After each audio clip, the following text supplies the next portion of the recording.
Hello everybody, in today's video I'm going to show you how to open and close trades on XM app. Opening and closing trades are the two basic actions in forex trading. You open a trade when you enter the market by yourself and you close it when you exit to login profile. First, open any of the web browser you prefer.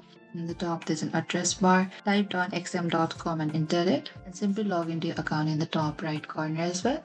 Once you get into this interface of your XM app, what you can do is on the left hand side we can find this tons of markets. Here tap on the market.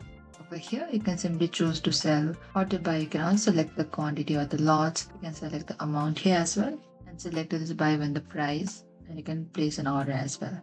In order to close a trade, in the left hand side you can go to this trades icon here. If you find any of the pending orders or the open positions here, you can simply press the close tab and confirm it, and the trade is now closed and the profit or loss is finalized. And opening and closing trade in XM is very simple. Thank you for watching this video. I hope I could help you. If you have any queries or confusion, please comment down below and we will reach out to you very soon.